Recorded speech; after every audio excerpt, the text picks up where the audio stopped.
Hi, everyone. Fran here. What is the effect of an emotionally distant father or a physically absent father on the development of his daughter? My guest this week is Susan E. Schwartz, Ph.D. Susan was trained in Zurich, Switzerland as a Jungian analyst and psychologist. She has appeared on many podcasts and presents at numerous Jungian conferences and teaching programs in the United States and around the world. Her book, The Absent Father Effect on Daughters, Father Desire, Father Wounds, has been translated into several languages. She and I, on this week's episode of Hopenning, discuss how the absence of a father creates a hunger for validation in the daughter that often follows her into her adulthood, shaping how she sees herself and how she believes she deserves to be treated. If a father is emotionally unavailable, this can be just as wounding as his physical absence, because silence and distance create their own kind of abandonment. She also offers hope for those of us who did have emotionally distant fathers or physically absent fathers. I hope you stay with us, and welcome to the Hopenning. Hello, everyone, and welcome to the Hopenning. This is the place where hope is happening, and it's a delight for me to have my special guest, Susan Schwartz, PhD, who's coming to us from Arizona today. Welcome, Susan. Thank you so much, Fran, for having me. It's actually already been a delight. Oh, thank you. And I just finished your beautiful book. It's called The Absent Father Effect on Daughters, Father Desire, Father Wounds. What a beautiful book, Susan. Um, I can't say more about it. Well, thank you. But it's interesting, the adjective beautiful, because the information is difficult, but important because it's part of our life. Absolutely. Mm. And we're going to talk a lot about the book. We're going to talk about some of the things that you have found out through your own practice. But first of all, I want to ask you, you grew up in Switzerland. Now, I went to school to be a Jungian analyst in Switzerland. I grew up in the Midwest. Okay. So if I were to ask your closest high school friend what you were like in high school, what would your closest high school friend have said at that time? Well, I wonder if my story is quite similar to many people's stories, which is who they were in high school is almost unrecognizable to whose they are now. And so I think that's what would be said. Is that so true? And after reading your book and finding out, like we said before, it's a beautiful book, but it's a difficult book for anyone who has had either absent fathers, physically absent fathers, or emotionally absent fathers. It's a difficult read. It is, and actually it's meant to be. What I have found is that people all over the world, I was completely surprised. From India, from China, from Africa, all South America can identify with the fact that father was there and not there. War also, and not just not there because of death, but not there because of no emotional attention. And this seems to almost be across the board. And how much it is not discussed. And it's really not. Moms get the blame a lot of time. Moms take the brunt, especially from daughters, I believe. And I did it myself, Susan. I gave my mom a hard time Not that she deserved it, but because I was in that place where I also did not want to blame my dad, maybe on a surface level, but not to dig down deep. It really was only in therapy. And I was in therapy for 5 years that I got to dig down deep and find out hidden stuff, right? So your book, it brought up a lot for me, but it also brings up a lot for my own daughters whose dad was emotionally absent and then physically absent while they were very young. Yeah, I want to add as we go into this, because you mentioned hope at the very beginning. So the reason I wrote this relates to hope. It's at Yeah. the end, but the hope was in Pandora's box at the very end. So you have to go through the whole story to find the hope, but it is there. So if we write and talk about the things that we're missing, then we can put them in for ourselves and the next generations. But you said something very important as well. I didn't want to disturb this father, meaning disturb your own image of that father. So this is partly why I wrote the book. So many women that came in to see me, but I must say men as well. They also suffer. I did write a book on fathers and sons that's just coming out now, but we're on the daughters, so we'll stay with that. But many of the women that came in for analysis and therapy, when I would say, "What about your father?" "Well, he wasn't there, but he was okay." That was it. I go, "Well, but what about more?" "Well, there wasn't more, and there wasn't more, and there wasn't more. So where's the father? And how come you let him off the hook?" Which is what you're saying happens. And it does.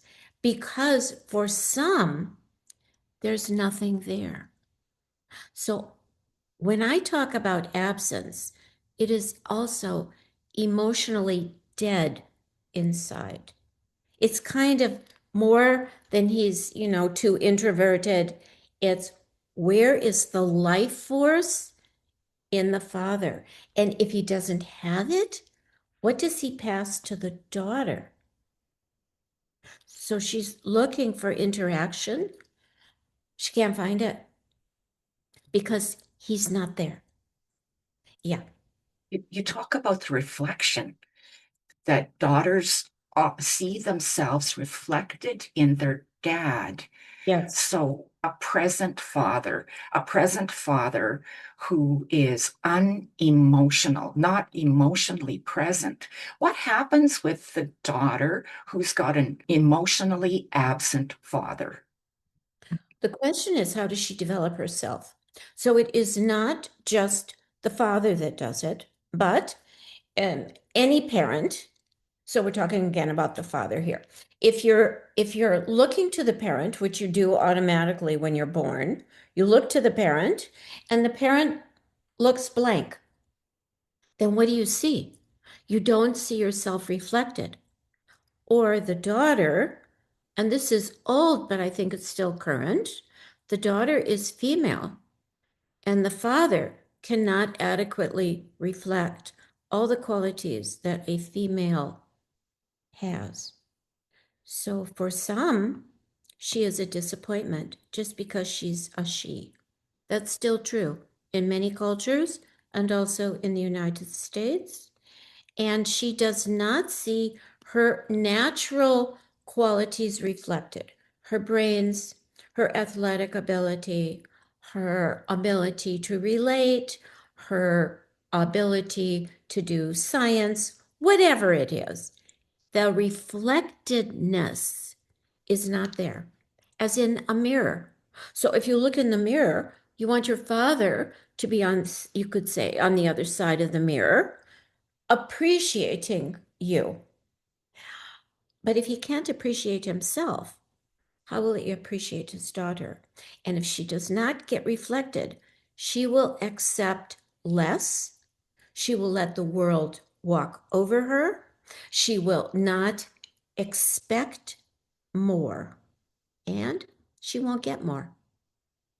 In the book, you have examples of this, women who came into your office and that you worked with who displayed this. Can you give us an example of exactly what you're saying now, of an actual client who you worked with that exhibited this inability to be present in the world, in her own body as an original person, separate from the dad?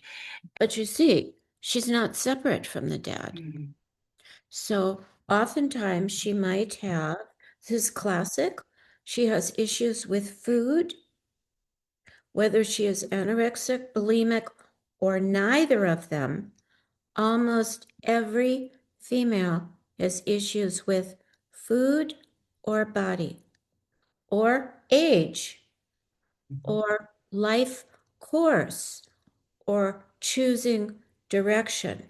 So here's an example of one. I'm going to give you an example of a dream, which is also in the book, because I think it shows a lot. Dreams show a lot about where we are and where the Father is, our own image, etc. So this is a woman who maybe she was middle age, whatever that age is, can be any age, okay? And she said she said the dream in a very dispassionate voice, no emotion.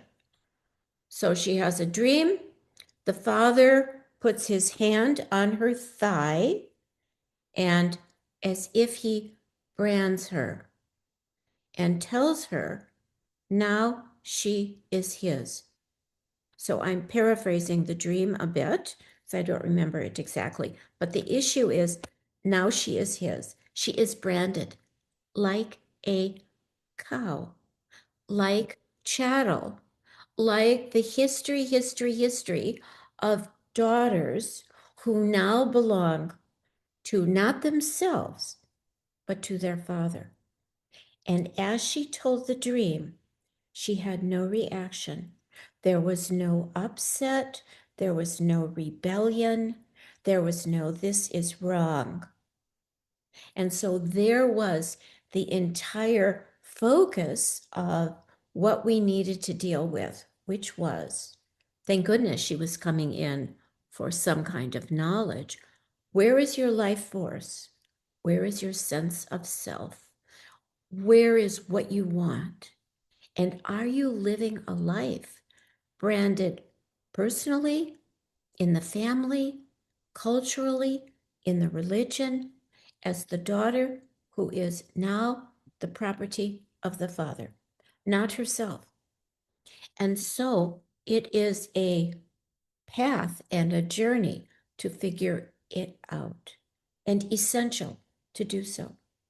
I give a rather difficult example because it covers a bit of an extreme.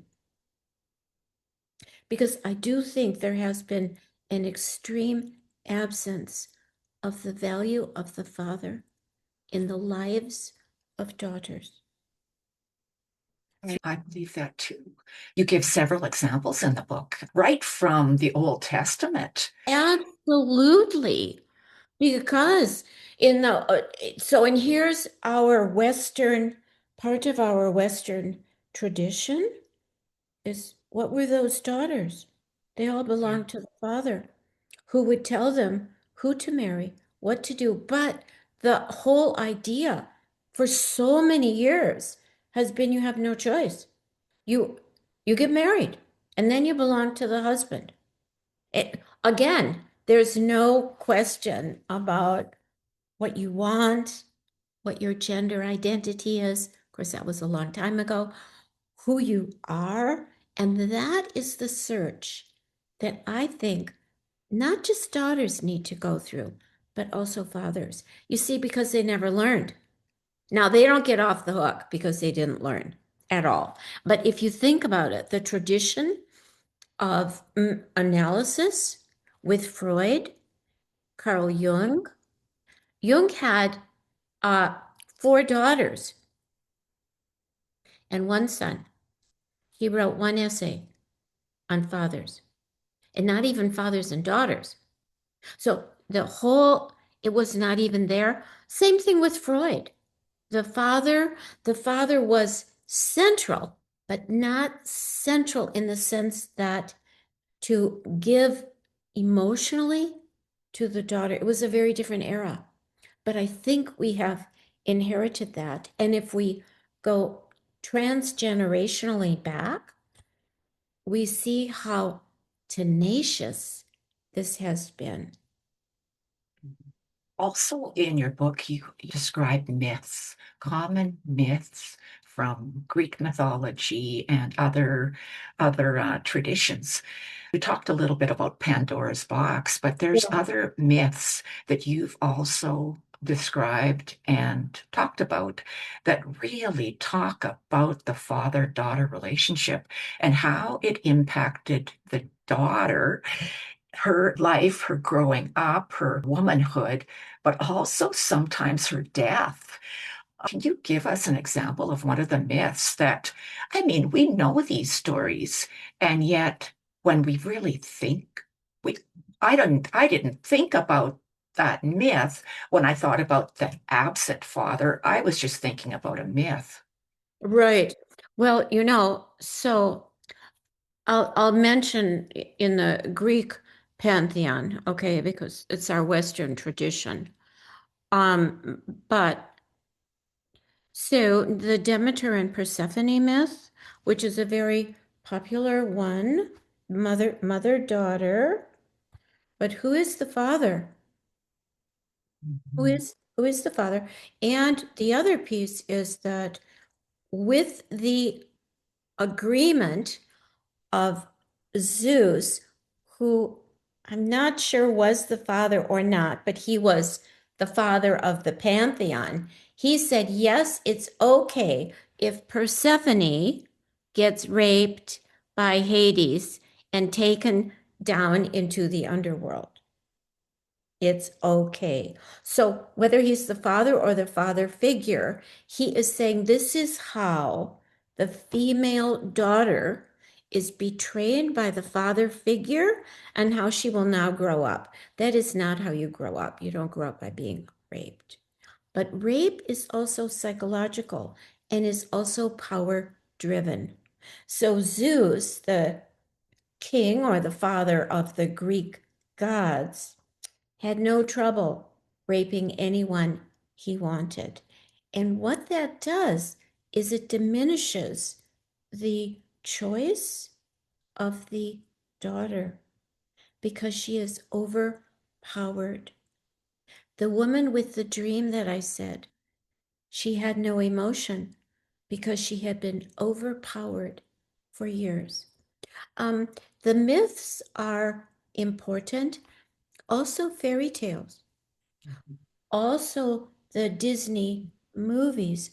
What is portrayed about the father? If you look at the Grimm's fairy tales, Western ones, there are no consistently sweet fathers. If they are present on the first line, and then they are gone. So they cut their daughters' hands off, they betray them, they will do anything to save their own skin. These are not sweet fathers. And we could say if fairy tales and myths represent the culture, what is going on? Well, and children, little girls, we're reading these stories to them, and they've been modernized or they've been updated in Disney movies, but there's still an essence of the father being absent, whether it's Rapunzel up at the top of the tower, or whether Yes. it's Cinderella, whether it's Snow White. I mean, it's the modern 2025 version, but it's still happening. And how does the stepmom get portrayed? Well, the stepmother is usually portrayed as awful, but what that represents is the split in the mother. So you've got one that's good and one that's bad, right? One good and one bad. It's interesting. We don't see too many good fathers. The split of good and bad isn't really there. They're pretty, Hansel and Gretel. That father went along with that stepmother to, okay, we can get rid of them. They're too much of a burden. Yeah, it's the same theme in a different kind of way. Where we see that really is in our everyday life. You talked about bulimia, anorexia. Also in the book, it shows up as narcissism and it shows up as body dysmorphia or excess exercise and body enhancements. Can you talk a little bit about that and why? Why is it that women and I'm not judging here, but why do women, you have a word for it, the puella? Oh, Puella. Puella. Yes. Yes. Well, she's one of the archetypes. I wrote a book on her as well in the Jungian tradition, but she means young. Oftentimes, daddy's girl. So women will come in. I was a daddy's girl. What does that mean? Daddy's girl means I was special. Yeah, but that lasted until you were about 10 or 11. Here's the switch. So culturally, 10 or 11, the little girl, she's not little anymore. In fact, she's probably not little at 7 or 8 anymore. And the father does not know how to handle the energy of the puberty girl or the prepubescent girl. And so oftentimes he will make comments that are not appreciative of her or her body because he's threatened. And he doesn't know what to do because his daughter's quite lovely and he can't handle it. So her being daddy's girl and special, now she's kind of thrown out. And what does that do to one's body image? Does she feel, what's the matter with me? Or I don't want to be attractive to the father. That doesn't feel right. So I will eat too much or not look as good as I can, or I will be way sexy, or I will sneak around. So, where does she get to be really herself in this? Being a daddy's girl does not work at all. And so many people will say, oh, it was great. But that was the only time they got the good father, was when they were, usually it's pretty young. And so at about 5, 6, it's kind of amazing. The father turns away because he can't really manage his own emotions. And when you mention narcissism in the sense of a singularity, I'm by myself. Who do you rely on? When you said earlier about the gaze of the father, it really should be a look that says, I'm with you. I'm with you. Usually it doesn't happen.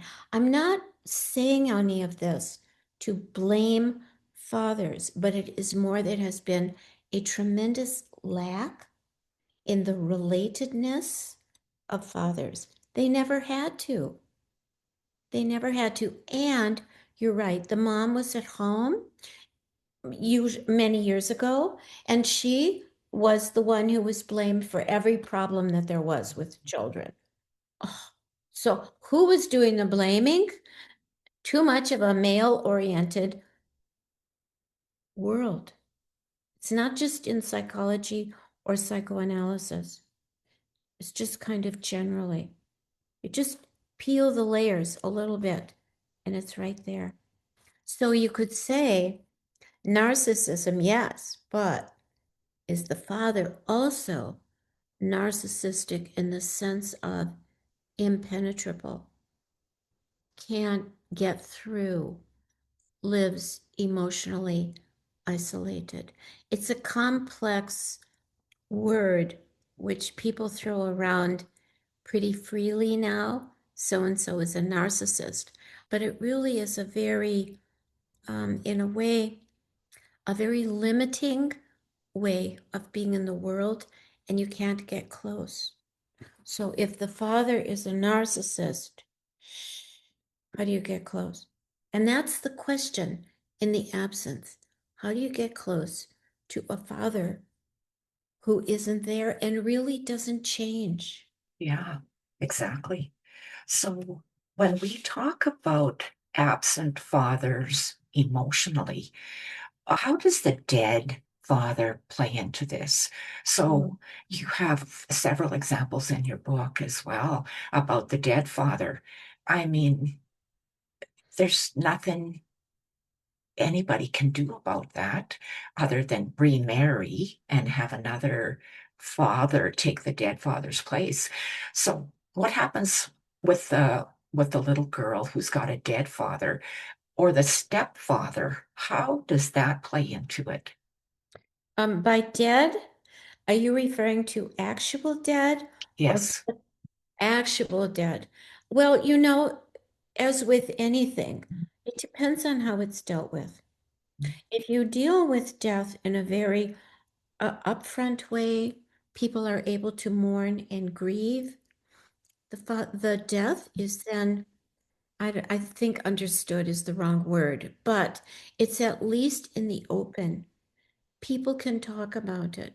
But if the father is dead and nobody talks, or the child does not get to go to the funeral or mourn every single year with a candle, with a ritual, with something, then a lot of emotions have to go underground and it creates depression and sadness and a not understanding about life. But the other thing is that when fathers have died in war, how do you mourn the father who actually maybe wasn't such a good father, but now he's a hero? You see, and so it becomes psychologically, it becomes very complex and it has to be addressed. Otherwise, it goes into the place of should I live? Should I live? There are a lot of famous people, writers, artists, regular people as well, who have lost a father and never recovered. And the extreme is that they killed themselves or they got lost in drugs and alcohol because the death and the loss and the grief and the ability to mourn was not addressed. Equally, if the father is absent, you have to address the fact that you missed out, that you wished you had. That's what I mean about desire. You wished you had a father who was there. You wished it, and he should have been there. And you want it validated. So you want the mom to validate it and the stepfather to validate it. A stepfather can fill in for sure, as long as he's not absent and the pattern of the mother, and we were using those terms loosely because the family can be of any constellation. Is the mother figure going to choose the same absence? See, there's the pattern. And will the daughter choose someone to be with who also is absent? So in your book, you do give some examples of very much what you're talking about right now. Well, that pattern continues. So the little girl grows up having an emotionally absent father, and then she ends up choosing a partner who Yeah. also fills that role. So why does that happen? Well, we are so impressionable as young. We're impressionable our whole lives, but we're impressionable. We tend to repeat what we knew.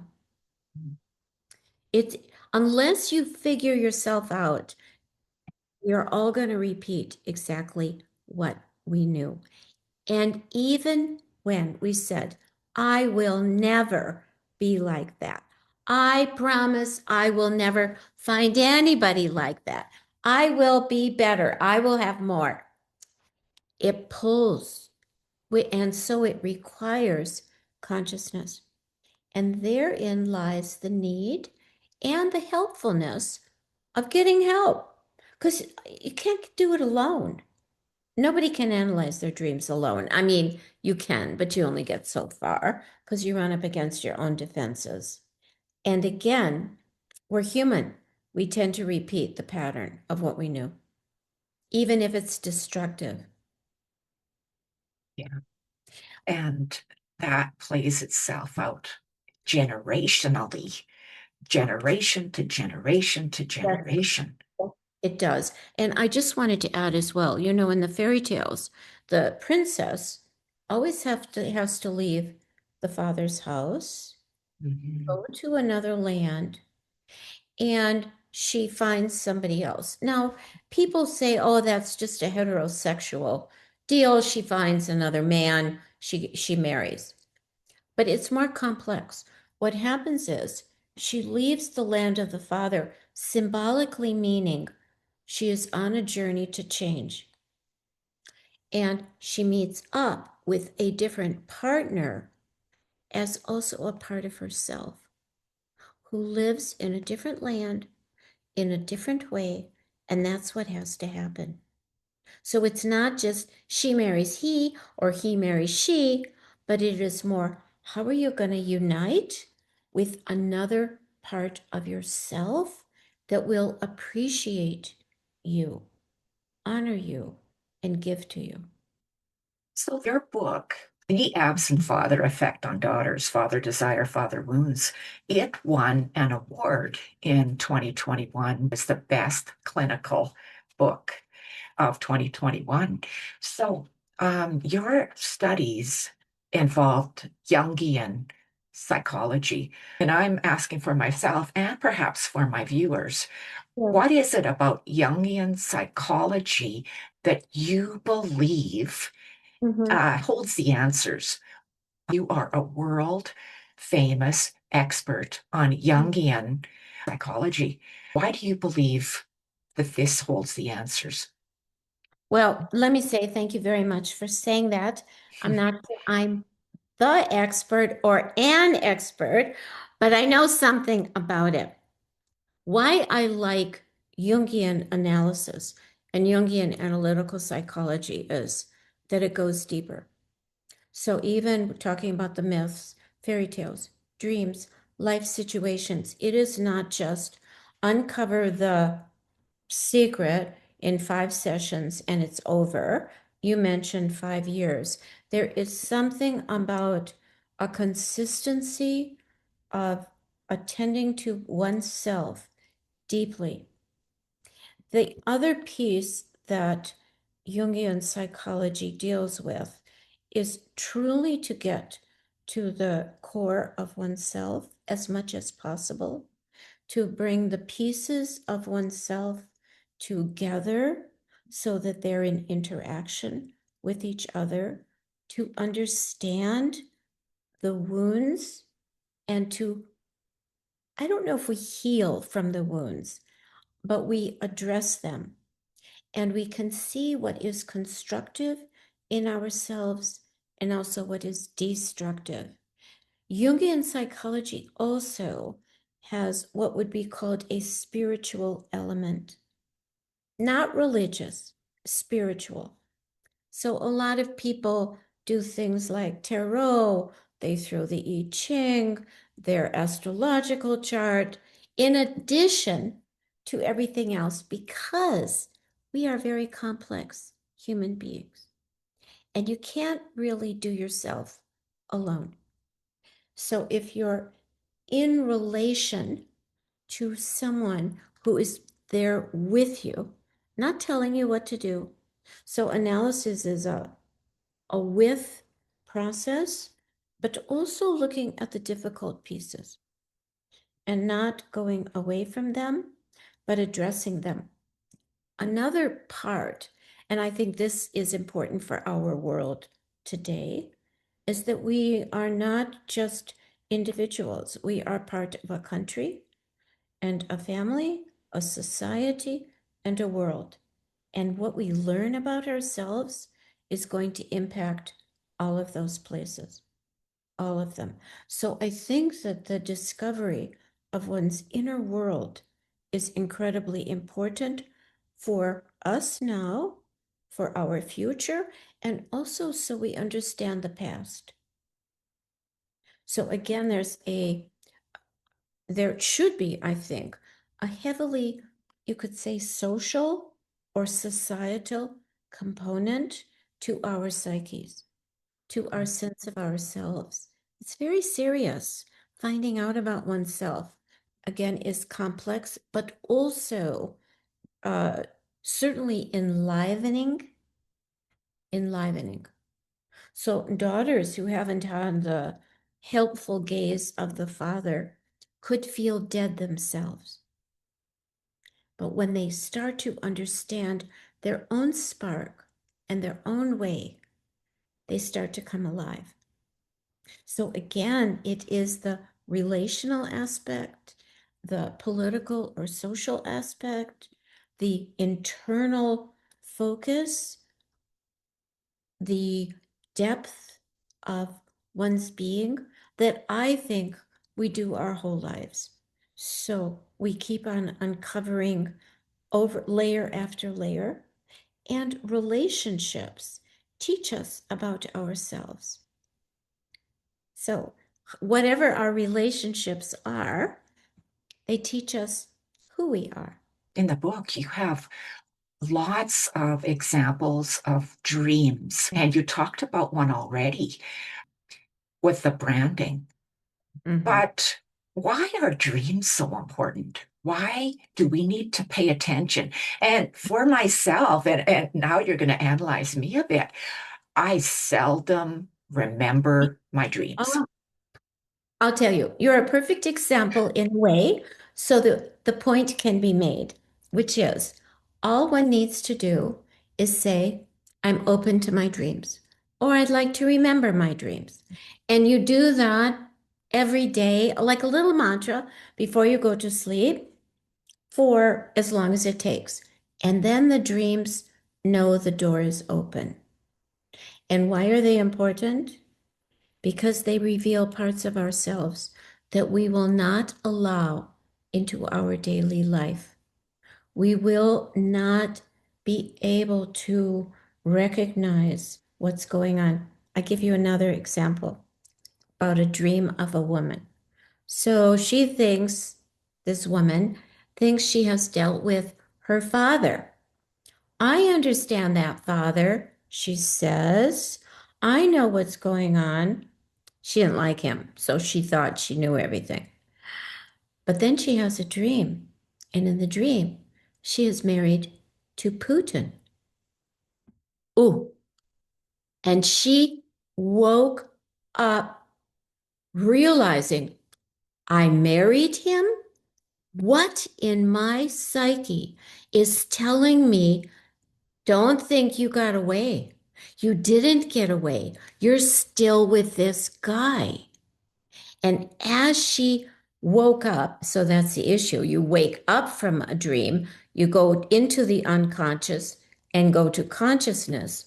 She thought, oh my gosh, it's worse than I thought. I better figure this out because Putin reminded her of her father and she thought she had dealt with him. So it's like a reminder. Okay, here are some other things that you need to know. Equally, dreams tell about marvelous qualities you might have missed, aspects of yourself that you don't really know about. I don't know, you could be the queen. That might come through a dream, which would be saying, elevate yourself, Are you elevated enough? So it would depend on the person and their associations. The beauty of dreams is that they are so personal and so collective at the same time. Do you see what I mean? Yeah. In other words, they open the door to yourself and also the world because you don't want to be married to Putin. Because Putin, talk about narcissism or even a worse diagnosis, there's no relationship. Right. And he never smiles. Or if he's smiling, he's lying. So you just know that. So you can see what that dream would have meant to that woman. And it spurred her on to be able to find out more because she knew the dream was a warning. So dreams are warnings in many ways. Sometimes people have dreams. This is not unusual. Like there's a big event in the world, 9/11, when that happened. You know how many people dreamt about airplanes flying into the yeah, exactly. So they've made studies of this. It's not unusual that people in the world, it's like a warning. So they're helpful. They keep you on your track and they'll keep you in your life in a really good way. I had no idea. That is super interesting that many people would dream the same dream They as do. a foreboding, as a foreshadowing of Yeah. something to come. I need to pay attention. I am going to ask myself to let my dreams come through and to Yeah. remember them. Yeah. The other thing that has happened is that in as you say, there's a lot of dreams in the book. A lot of people who I don't know at all, they say, that's my dream. So you see, they can identify with the dream. It wasn't their dream, but they identify. I know that's my dream because like 9/11, it has happened to them as well. So they're very powerful. And the dream world has been acknowledged, I think, from the beginning of time. And the Greeks used to have, you would go to a clinic, lay down, and have a dream. And that would help tell the therapeutic, listen to the words, what was going on and you would work it out. And you have to pay. You bring your chicken or you bring your loaf of bread, but you have to pay. It's so parallel our world now, but pivoting on the dream. Yeah. And look at all the amazing Greek philosophers that came out of that period, like just brilliant minds. Somewhere along the line, unfortunately, we've lost a lot of that along the way. Thank the good Lord, there were manuscripts and things to Yeah. bring that back. But why? Why are people so, in general, I would say, still so hesitant about therapy and Jungian therapy and digging off the layers, pulling all those pieces off to find out what's deep inside, to find out the real root cause of, well, you even autoimmune illnesses Yeah, we'll as talk about that. well. So, I mean, this is huge. Like, that's kind of two questions in one, Susan. I'm sorry.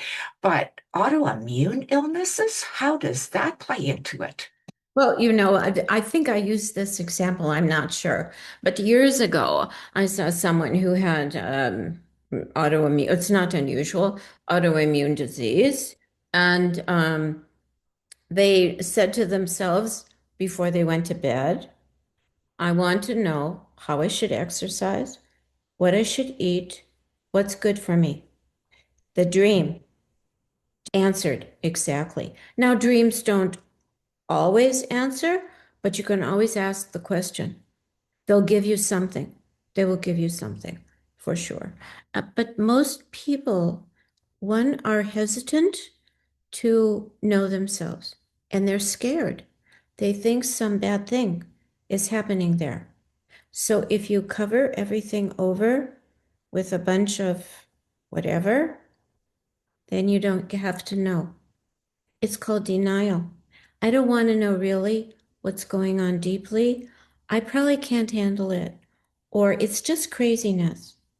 Or let me just stay in the conscious world. The unconscious is a bunch of junk. Because you can't touch it.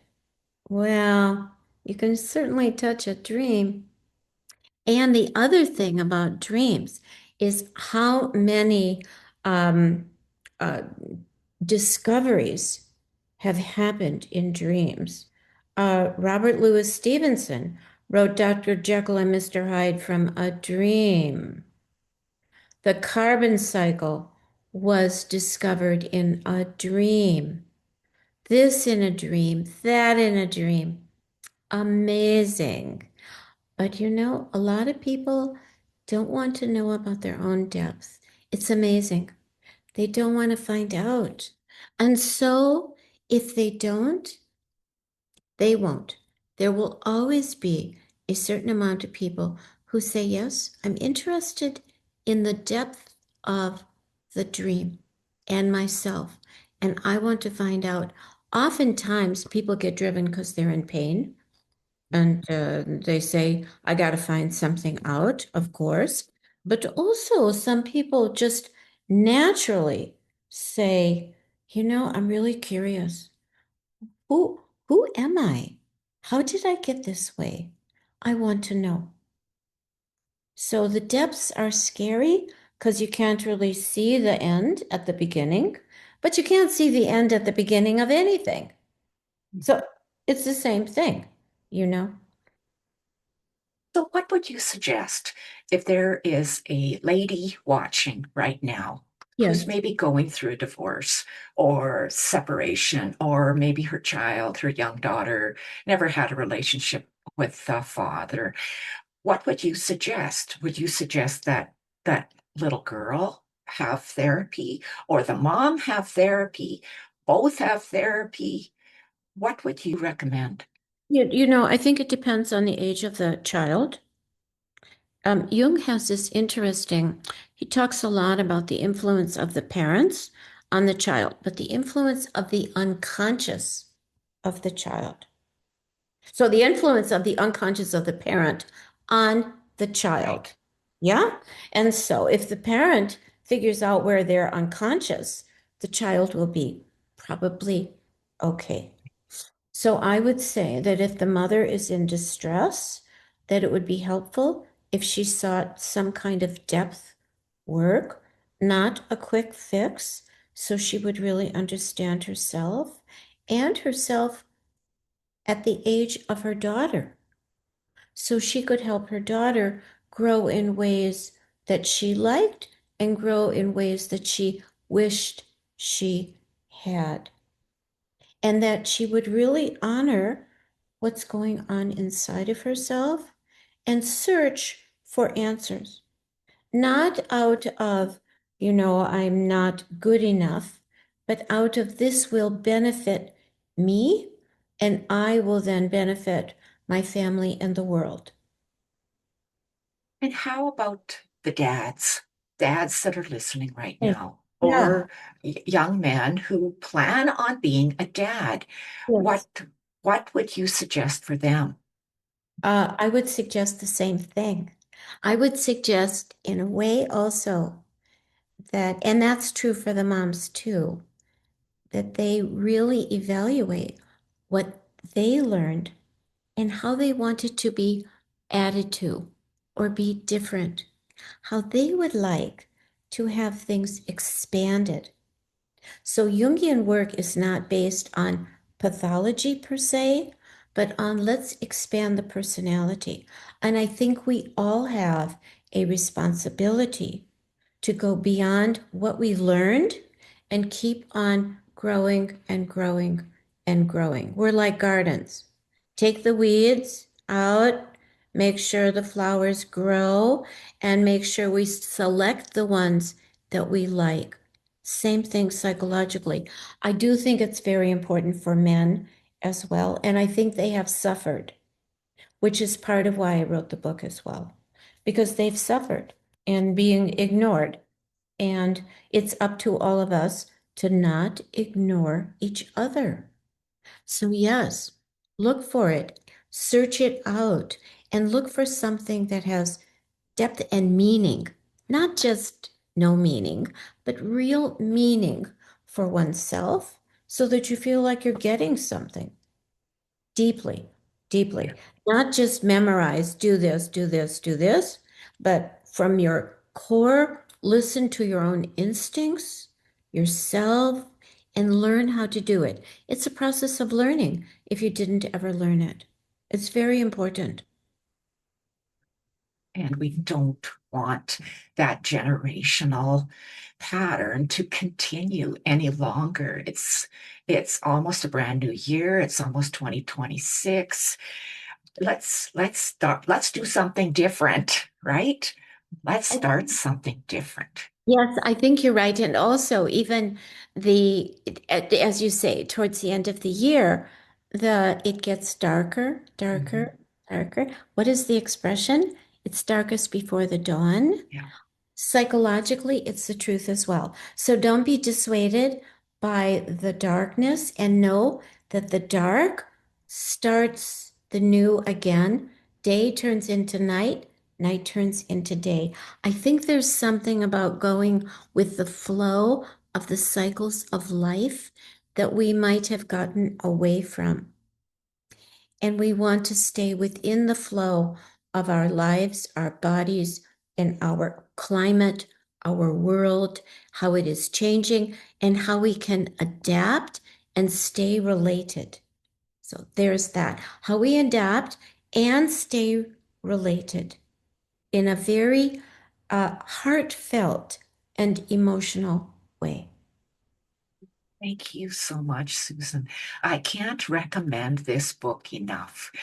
Like we said, it's a difficult read because it's going to possibly bring up a lot of stuff for you in the way Yes. you were raised, or maybe in the way you raised your own daughters, sons, whatever.